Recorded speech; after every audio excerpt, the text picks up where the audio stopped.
It's Amy Rofail with the Friday, February 12th Jerusalem Connection Red Alert Report. BDS, how is it disguised?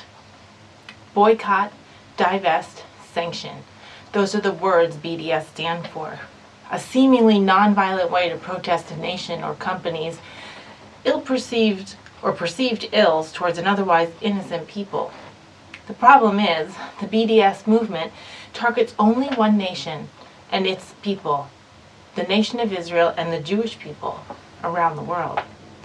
And the ills it claims to combat are often made up or out of context. Therefore, BDS's target is the wrong target.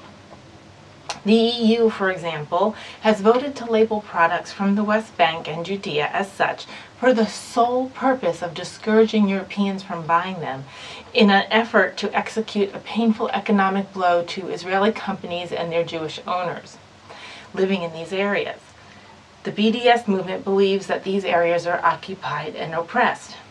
However, there's two problems with this. The labeling is discriminatory, as we don't see products from Nigeria or China labeled as such for the sole reason of discouraging consumers from buying them because of human rights issues. And second, the hurt that the BDS movement wants to inflict on people is actually on the Palestinians, the very people they claim to help, as the Palestinians find gainful, safe, and protected employment, prosperous employment, from these Israeli companies. Investigative reporters have repeatedly published reports and articles and aired YouTube videos of Palestinian workers in these areas loving their jobs and careers and feeling the pain when their companies are having reduced revenues from these boycotts.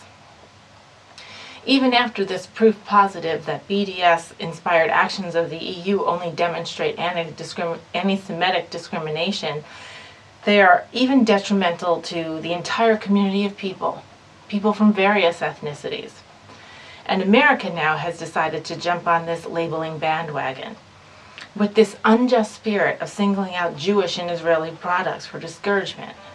And we never hear an outrage from the ACLU on this regard.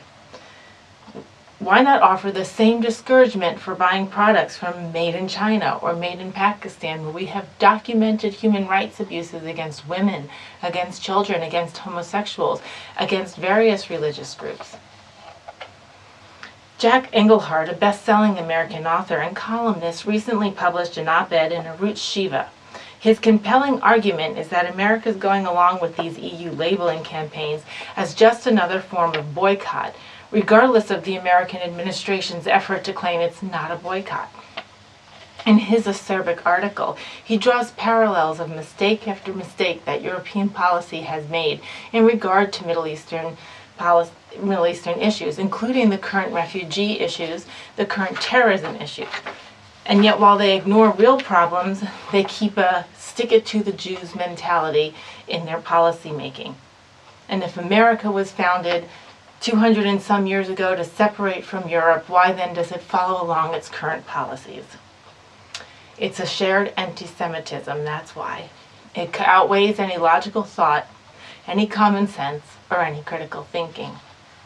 Mr. Engelhardt, as I, said he will have no part of it. My response is to go to any retailer I can find for things I need to buy anyway, and buy Israeli products when I can. And even if they're noted from Samaria or Judea, I will buy them knowing I'm helping an entire community of people. In fact, you can go to many websites that have consolidated Israeli retailers and manufacturers to support their prosperity and to combat the ills of these BDS boycott efforts.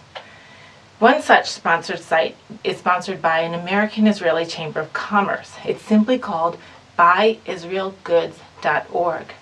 It helps online shoppers specifically find needed products to purchase from Israel or Jewish sellers, both online and in stores in geographical locations. It calls itself a shopping guide. They also publish lists of companies and organizations that are propelling BDS so that consumers can choose specifically not to patronize from those companies. As well, they post articles of good news, whether it's innovations or partnerships, science advancements, or trade advancements, or stock advancements in companies that are producing prosperity for all sorts of people, but that are originated in Israel. Another site called buyisraeligoods.com has a similarly organized setup. A simple Google search with Support Israel product can send you to all sorts of similar sites. One blogger named Mark Humphrey has an entire page dedicated to his irate response to Ireland's labeling products as a pro-BDS movement. He links to a company called Boycott Canada, a Canadian site supporting and providing resources for Canadians to find Israeli products. One of Mr. Humphrey's blog links to a 2012 Consumerism magazine article on how Israeli products are not only sold throughout the PA, shopkeepers have noted that they are purchased with vigor as the Palestinians love what the Israelis produce and sell in their stores.